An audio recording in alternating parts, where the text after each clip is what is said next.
Bismillahirrahmanirrahim. Assalamualaikum warahmatullahi wabarakatuh. Alhamdulillahi rabbil alamin. Alhamdulillahilladzi ja'alana ummatan muhammadiyatan ummatan wasata linakuna syuhada bainan nasi yawmal qiyamah walladzi an'amana bi ni'matil iman wal islam wal ukhuwah was salamah wal karamah wa amarna bit tamassuk bi kitabillah wa sunnati rasulillah wa awjaba 'alaina al amra bil ma'ruf wan nahyi 'anil munkar wa asyhadu an la ilaha illallah wahdahu la syarika lah lahul mulku wa lahul hamdu yuhyi wa yumiitu wa huwa 'ala kulli syai'in qadir wa asyhadu anna muhammadan 'abduhu wa rasuluhu alladzi qad ballagha risalah وكشف الغمة وجاهد في الله حق جهاده حتى أتاه اليقين اللهم صل على سيدنا وحبيبنا وشافينا محمد صلى الله عليه وسلم وعلى آله وصحبه والتابعين وتابعيه التابعين ومن تبعهم بإحسان إلى يوم الدين أما بعد. Jamaah sekalian yang kami hormati, puji syukur kehadirat Allah Subhanahu wa taala. Pada sore hari ini kita sama-sama dapat berkumpul bermajelis talabul ilmi. Mudah-mudahan mendapatkan barakah dari Allah Subhanahu wa taala. Salawat serta salam semoga tetap tercurahkan kepada junjungan kita Nabi Agung Muhammad sallallahu alaihi wasallam. Semua sekalian yang kami hormati, sebuah kehormatan bagi kami bisa berbagi pengalaman di tempat ini. Mudah-mudahan mendapatkan barokah dari Allah Subhanahu wa taala. Tadi pas lewat kok pikir-pikir pernah lewat, ternyata memang sering lewat. Kalau Karang Gonggong, Karang mana ya, Wanayasa lewat sini. Dan saya pernah ngisi di tidak jauh dari sini ternyata. Saya lupa nama tempatnya itu. Ya, jadi tidak asing ternyata daerah sini. Dan mungkin kali ini ngaji paling lama. Dimulai sebelum maghrib, nanti habis isya nyambung, bar subuh nyambung. Iki nyantri tenanan iki. Ya. Jadi karena sifatnya nyambung, ya semudah tak sambung wae. Jadi dalam artian kita lihat, kita kaji terkait Ramadan ini. Ramadan semua tadi kemarin sepakat semua ya, mulainya ya, bareng ya. Bareng pada tanggal 1 Ramadan ya. Harinya yang beda. Itu. Jadi puasanya sepakat semua nih pada tanggal 1 Ramadan. Ini dinone beda. Ada yang hari Senin, ada yang hari Selasa. Apakah boleh secara hukum syariat, secara fikih itu terkait dengan perbedaan furu' namanya. Perbedaan furu' itu hal yang biasa karena menurut Imam Syairazi di dalam kitab usul fikihnya Al-Lumma' di bab awal beliau mengatakan bahwasanya fikih itu dibangun di atas dalil-dalil yang sifatnya dzanni. Apa itu dalil dzanni? Dalil dhoni itu dalil-dalil yang masih mungkin untuk terjadinya perbedaan pendapat di kalangan para ulama. Selama pijakannya dalil, meskipun hasilnya beda, maka dianggap sama-sama sah, sama-sama benar, sesuai dengan ijtihadnya masing-masing. Maka pada zaman tabi'in dulu, tabi'in dulu ada kisaran 80 madhab. Karena saya paling Muhammad ya kalau NU terus bingung. Dulu zaman tabi'in sampai 80 pemikiran pendapat piye gitu kan. Tapi satu sama lain saling hormat. Itu masalah furu'. Apa itu furu'? Furu' apa itu furu'? Furu' itu persoalan cabang. Karena di dalam hukum Islam itu ada yang disebut dengan istilah furu', ada yang disebut dengan istilah usul. Usul itu hal-hal yang kita tidak boleh berbeda pendapat. Kalau ada yang mengatakan Allah itu 3, kafir. Ada yang mengatakan malaikat itu tidak ada, kafir. Ada yang mengatakan surga neraka tidak ada, kafir. Ada yang mengatakan alam kubur tidak ada, kafir.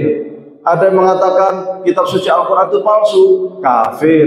Ada yang mengatakan ada nabi setelah Nabi Muhammad, kafir. Kenapa? Karena ini persoalan usul namanya, prinsip pokok. Persoalan pokok ini dibagi menjadi 2. Satu pokok akidah, yang kedua pokok syariat atau fikih.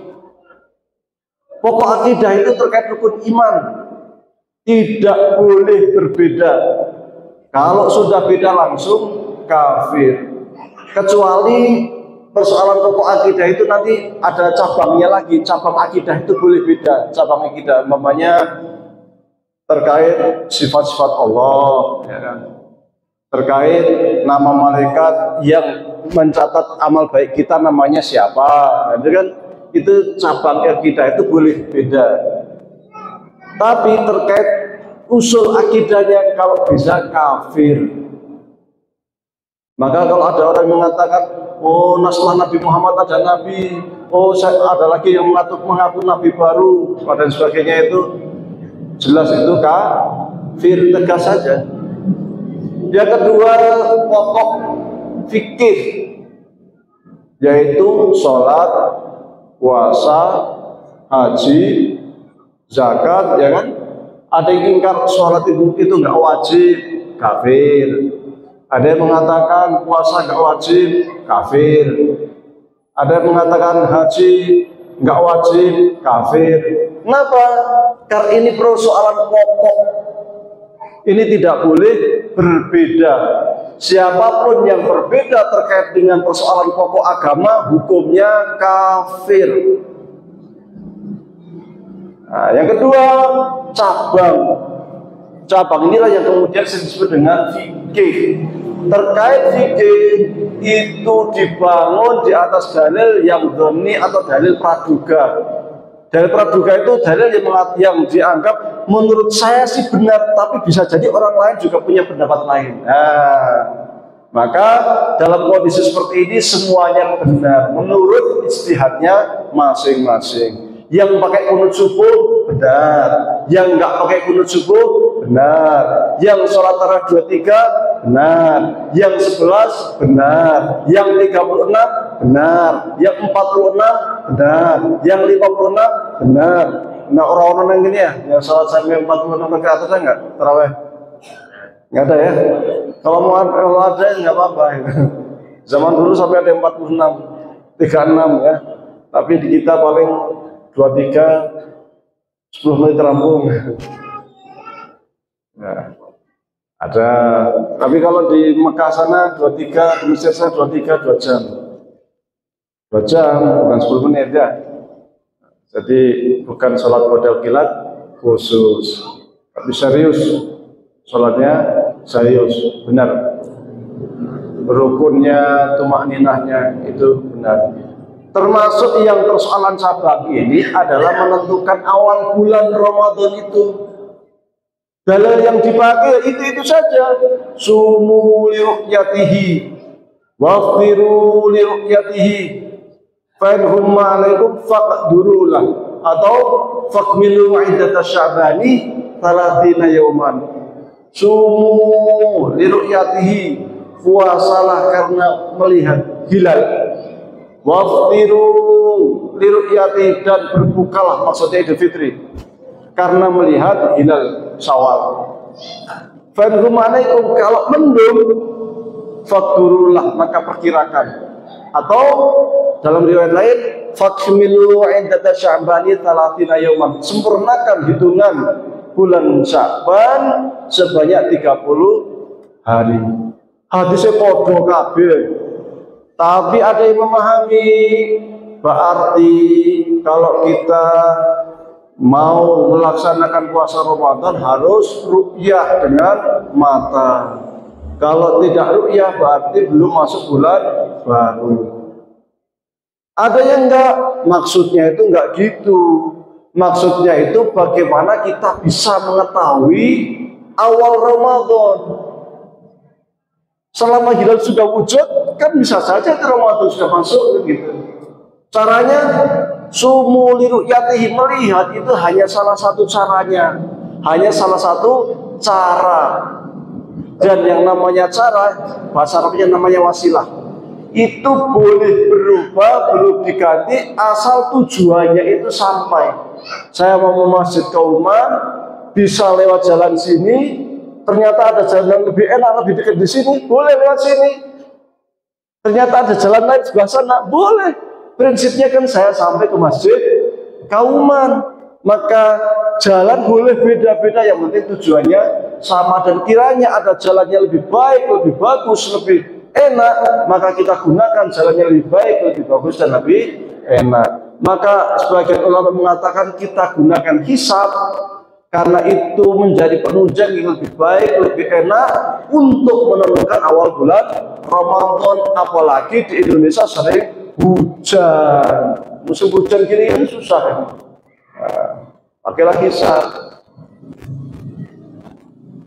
Kalau yang digunakan fakdurulah, maka hitunglah. Dan dua-duanya punya pijakan. Imam Nawawi dalam kitab Majmu' Syarah Madzhab itu beliau sangat kekeh, pokoknya kita harus pakai ru'yah. Dia pakai hisab itu maksudnya. Tapi berbeda dari Imam Subki. Ini sama-sama mazhab Syafi'i ya. Imam Subki mengatakan sekiranya ada ru'yah kemudian ada hisab, ternyata hisabnya itu lebih kuat, ternyata ada apa, hisabnya itu menentukan lain, ada benturan antara hisab dan ru'yah, dahulukan hisab, karena hisab sifatnya pasti, sementara ru'yah sifatnya dhoni. Dahulukan yang pasti dibanding yang dhoni, yang masih praduga. Karena hitung-hitungan itu jelas, 2 tambah 2 itu 4, 4 tambah 4 8, hitung-hitungan itu pasti. Sementara kita melihat itu bisa jadi salah lihat, bisa jadi ada halangan macam-macam, maka dahulukan yang sudah pasti. Menurut siapa? Imam Subki. Sama-sama mazhab Syafi'i. Imam Romali juga mendukung, sama pendapatnya dengan Imam Subki, tapi juga Imam Romali ya. Imam Ghazali juga hisab sama, tetapi di kalangan yang mengikuti siapa? Imam Nawawi, ya harus ru'yah, kan gitu. Jadi antara hisab ru'yah ini persoalan cabang dan bukan persoalan kita sekarang. Itu persoalan sudah sejak dulu, sudah lama. Sejak zaman tabi'in juga sudah ada perbedaan-perbedaan pendapat terkait hisab dengan ru'yah. Bukan hanya di mazhab Syafi'i, di mazhab Hambali juga sama. Ibnu Qudamah Al-Hambali di dalam kitabnya Al-Mughni menafsirkan faqdurulah itu dengan fahsibuhu, artinya hitunglah, tetapkanlah, pakailah hisab. Itu dalam mazhab Hambali. Ada juga yang pakai hisab. Jadi soal hisab ru'yah ini bukan persoalan sekarang, bukan perdebatan sekarang, tapi itu perdebatan sejak zaman tabi'in dulu sudah ada. Maka ini persoalan cabang furu' yang antar ulama fikih biasa berbeda pendapat. Maka ketika kita ada yang menggunakan hisab sehingga mulai Ramadan hari Senin, kemudian ada yang menggunakan ru'yah Ramadan hari Selasa, dua-duanya sah secara fikih. Syaratnya khilafnya itu khilaf, kalau dalam ulama fikih namanya khilaf yang mu'tabar. Apa itu khilaf mu'tabar? Perbedaan pendapat yang memang sama-sama punya dalil, rujukannya jelas, bisa dipertanggungjawabkan secara ilmiah. Apakah ada yang khilaf yang tidak bisa dipertanggungjawabkan? Ada. Kemarin waktu kita puasa hari Senin, ternyata ada yang mulai puasa itu sejak hari Kamis.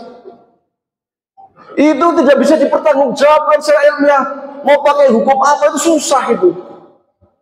Nah, ini mestinya ini sudah jelas, ini sudah nggak khilaf lagi ini. Ini mestinya dilarang yang paham-paham seperti ini, karena nggak berdasarkan dalil. Kalau yang ini cuman dalilnya sama, satu pakai hisab, satu pakai ruya, yang hisab pemahamannya begini, yang ruya pemahaman begini, kan gitu. Jadi nggak ada masalah.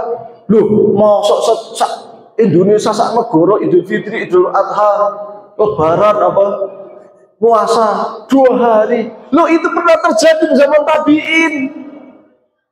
Pernah terjadi pada zaman tabi'in, zaman namanya hadis Quraib yang paling terkenal itu. Hadis Quraib. Quraib ini dia dari Syam. Dari Syam. Pergi ke Madinah. Sampai Madinah kok belum puasa katanya. Ini kita puasa hari kemarin loh katanya. Kata di Madinah, loh kita puasa mulai hari ini. Loh kok bisa katanya? Dijawab sama Quraib, kami melihat hilal di sana itu kemarin. Dijawab yang di Madinah, kami baru melihat hilal di sini sekarang. Akhirnya apa? Waktu itu masih satu negara, umat Islam satu khilafah. Tapi satu Idul apa? Mulai Idul Fitri apa namanya? Puasanya berbeda. Satu negara. Itu pernah terjadi pada masa sahabat. Dan mereka biasa-biasa saja. Akhirnya jawab, ya sudah. Ahlul Syam dengan matla Ahlul Syam. Ahlul Madinah dengan matla Ahlul Madinah. Ahlul Syam dengan penanggalan Ahlul Syam, Ahlul Madinah dengan penanggalan Ahlul Madinah. Jadi itu pernah terjadi juga zaman dulu. Dan oleh para sahabat dianggap itu biasa saja. Maka ketika kita berbeda ya biasa saja. Dan dua-duanya benar. Apakah perbedaan seperti ini, cabang seperti ini? Ini sudah muadzan ini. Ada sandarannya di dalam hadis Rasulullah. Tadi kan sandaran dari sahabat. Dan perkataan sahabat, sunnah sahabat itu hujjah. Bisa dipertanggungjawabkan, bisa diteladani. Suatu hari, usai perang Khandaq, Rasulullah SAW bersama para sahabat pulang. Habis selesai perang, dah semua pulang ke rumah. Rasul baru masuk rumah, baru mau melepas pedangnya, mau ditaruh, datang malaikat Jibril. Ya Rasulullah, kami ini para malaikat, kami belum selesai berperang. Kita masih mau jalan lagi. Kami belum meletakkan pedang-pedang kami. Rasul kaget, loh, mau perang kemana? Kita diperintahkan Allah untuk berjalan menuju Bani Quraidah, orang Yahudi yang khianat pada perang Khandaq. Rasul langsung gak jadi, langsung keluar. Bergegas para sahabat dipanggil. Panggil sahabat. Suruh kumpul lagi. Kumpul para sahabat. Kemudian diperintahkan, ternyata perang belum selesai. Ini malaikat sudah jalan menuju Bani Quraidah untuk menyerang orang-orang yang Yahudi yang berkhianat. Supaya cepat, maka Rasul bentuk satu batalion khusus untuk jalan duluan, berangkat duluan. Kemudian yang lain persiapan, berangkat agak terlambat. Kemudian satu batalion ini dikasih pesan sama Rasulullah SAW. Apa kata Rasul? Kalian sekarang akan berperang. akan menuju Bani Quraidah. Kalian harus cepat sampai sana, karena malaikat sudah berjalan, sudah berangkat ke sana duluan. La tusalliyanna ahadakum illa fi Bani Quraidah. Jangan sekali-kali kalian sholat kecuali kalian sudah sampai Bani Quraidah. Ini kalau sudah selesai kasih kode saya. Ya? Oh, siap. Jangan kalian sholat duhur kecuali kalian sampai di Bani Quraidah. Ada riwayat lain mengatakan jangan kalian sholat asar kecuali sudah sampai Bani Quraidah. Suatu batalion langsung naik kuda cepat. Pokoknya asar harus sudah sampai sana. Asar. Sampai jalan, di tengah jalan, ternyata sudah masuk waktu asar. Wah, ini udah masuk waktu asar ini. Kita sholat asar dulu di sini nih. Sahabat yang lain nggak gitu. Dengar nggak wasiat Rasul? Dengar. Apa wasiat Rasul? Jangan sholat kecuali kita sudah sampai Bani Quraidah. Nah, kita kan masih di jalan. Yang satu jawab, bukan gitu maksudnya. Maksudnya Rasul, kita itu cepat-cepat sampai sana. Cuma nyatanya kita belum nyampe di asar nih. Ini sudah masuk asar, kita belum sampai. Ya kita sholat di sini. Wong Rasul perintahkan kita itu lebih sebaik-baik sholat itu awal waktu ya. Awal waktu, ini sudah awal waktu. Kita sholat di sini. Yang satu ngeyel, enggak gitu. Rasul bilang ya sholat di Bani Quraidah, kita sholat di sana. Akhirnya pecah jadi dua. Belah yang mau sholat di sini, sholat di sini. Kita tak sholat di sana. Akhirnya yang separuh ini sholat di situ ditungguin. Selesai sholat berangkat bareng. Sampai sana baru sholat. Selesai ya. Kita lanjut. Insya Allah pada taraweh. Mudah-mudahan nanti kita bisa lebih panjang termasuk tanya jawabnya, mudah-mudahan bermanfaat. Aqulu qouli hadza wa astaghfirullahi wa lakum. Assalamualaikum warahmatullahi wabarakatuh.